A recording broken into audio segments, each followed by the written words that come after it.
বাবা মা মরে গেলে কি তুমি বিয়ে করবা? না না, কি বলছিস বেটা? তোর মা মরে গেলে আমি জীবনে বিয়ে করবো না। ও তার মানে তুমি মেয়েদের পিছনে ঘুরে বেড়াবা? ঠিক আছে বেটা, তোর মা মরে গেলে আমি বিয়েই করবো। তা তো করবাই, আমার মা মরে যাক সেটাই তো চাও তুমি। না রে বেটা, তুই ভুল বুঝছিস, তোর মাকে আমি কোনোদিনই মরতে দেবো না। তা তো ভালো জানি, আমার মা ঘরে বসে থাকবা, তুমি বাইরে মেয়ে নিয়ে ফুর্তি করে বেড়াবা।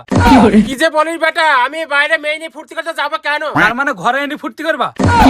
ভারী ঝামেলায় পড়তে এই ছেলে রে, আমি ঘরে নিয়ে এসে ফুর্তি করতে যাবো কেন? তাহলে ওই মেয়ের ঘরে কি ফুর্তি করবা?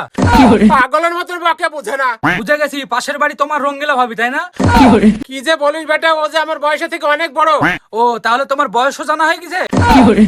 আমি কি ওর বয়স জানতে চেয়েছি রে? ওই নিচে এসে আমাকে বয়স বলেছে। কবে বলিছে? তুমি মনে হয় ওর বাড়িতে গেছিলা, তাই না? রে ওদের বাড়িতে তো টিউবওয়েলে পানি উঠছিল না, তা ভাই বিদেশে ছিল তাই আমাকে ডেকেছিল। ও রঙ্গিলার সামনে বিদেশে থাকে, সেই জন্য তুমি রঙ্গিলার কাছে যাও, তাই না? অন্য মেয়ের সাথে তোমার ফুটিনি মারা, থামো মাকে বলে আজকে তোমার ডিভোর্সের ব্যবস্থা করছি। তুই কি পাগল নাকি? ডিভোর্স কি একদিনে হয়? ডিভোর্স দিতে অন্তত 3 মাস সময় লাগে। ডিভোর্স দেওয়ার জন্য তোমার সে খবর নেওয়া হয়ে গেছে? হ্যাঁ তুই যা তো বেটা, যা, তুই এখানে বকিস নি। হ্যাঁ, আমি এখান থেকে চলে যা, তুমি রঙ্গিলা ভাবির সাথে টুন টুন টানান করবা। তোকে যেতে হবে না, আমি চলে যাচ্ছি। তোর প্রশ্ন করার অশান্তি আর আমার ভালো লাগছে না। তা তো যাবা, রঙ্গিলা মনে হয় টাইম দিয়েছে। বেটা আমি কি করলে তুই বিশ্বাস করবি তাই বলতো? তোমাকে আমি বিশ্বাস করবো কিভাবে? তুমি তো সকিনার মাকেও ছাড়োনি।